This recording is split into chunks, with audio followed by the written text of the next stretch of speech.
sort of connect with Carol Dweck's work. And I think it connects because she talks about growth mindset and the fact that our brains can grow and change and develop depending on the choices that we make. The last piece I want to show you just around brain research is we can actually now, which is really neat, over the last sort of 10 to 15 years, we can start to see what's going on in brains. So if this is the back of the brain and the front of the brain, the part that's lit up is the part that's active for a student who is reading. A student who's speaking, that's the temporal lobe just above the ears, having to do with language, which is sort of the same area as when they're listening and processing language. And this is a student who's using words to explain something that they know to somebody else. And I actually need to tell you that when I saw this, it was about 10 years ago when I was at a conference that I saw this, and Kathy Nunley actually showed it. It changed my vision of teaching, and it also changed my vision of parenting. Because it made me want to ask the questions of my kids to get them to talk and tell me, what did you learn today? What was new? What was interesting? What did you find kind of weird?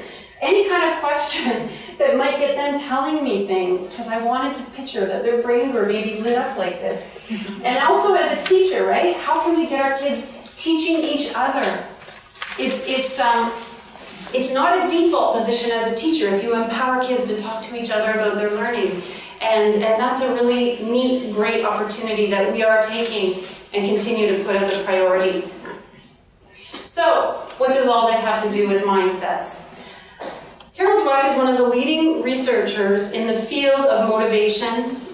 She's dedicated decades to the growth mindset research. And so I just want to share a couple of studies with you that she did with kids that are in our age. She did some university work and other work, but I picked a couple that were sort of our age groups so that we could have a look at that. So this was a study where she looked at 373 students that were monitored over their 2 years as they moved into junior high school for those 2 years. So she calls it junior high, we would call it middle school.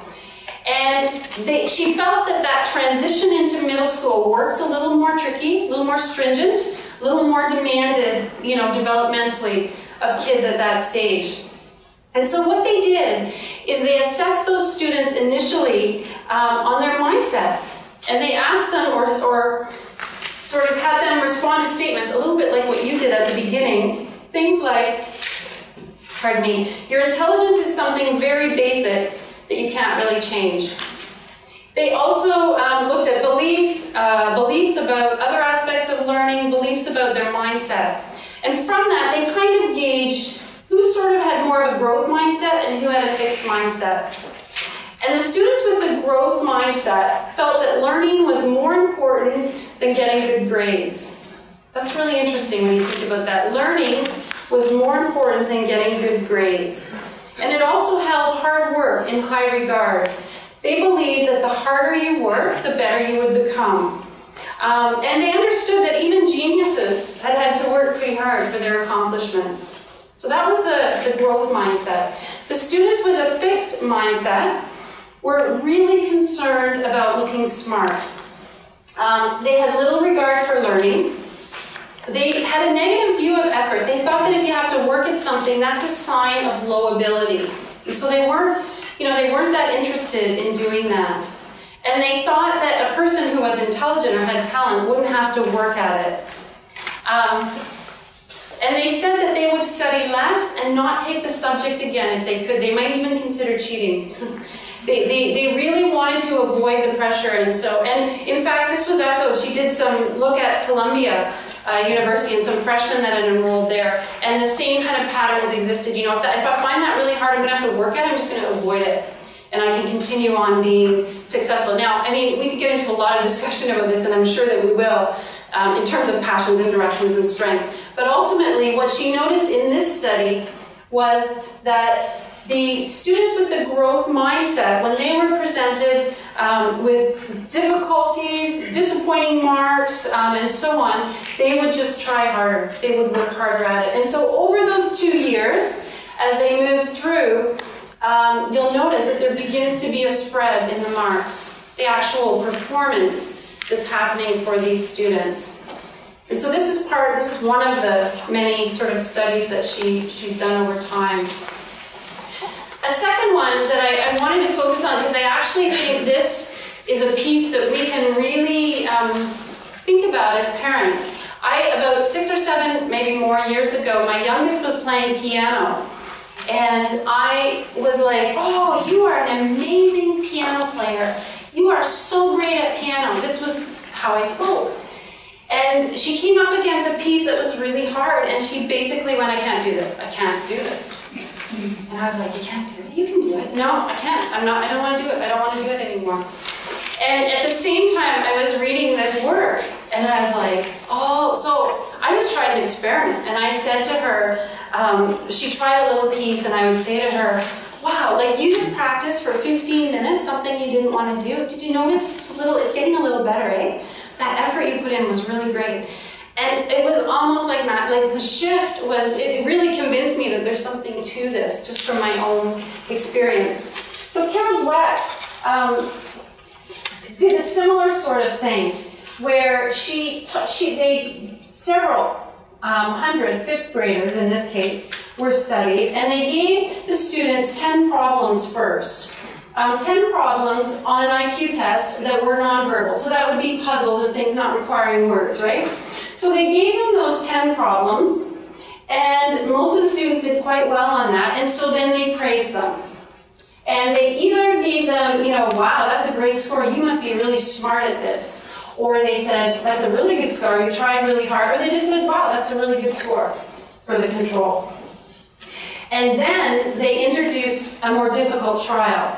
And what they started to notice was a real difference in the response of the students to to this trial. And they found that I'll show you the graph. So they found that the intelligence praise encouraged a fixed mindset. Like they were almost creating that in these students more often than using the effort language. Those that were congratulated for their intelligence shied away from the challenging assignments. They wanted an easy one. They gave everyone hard problems anyway, and you can sort of see these trials here.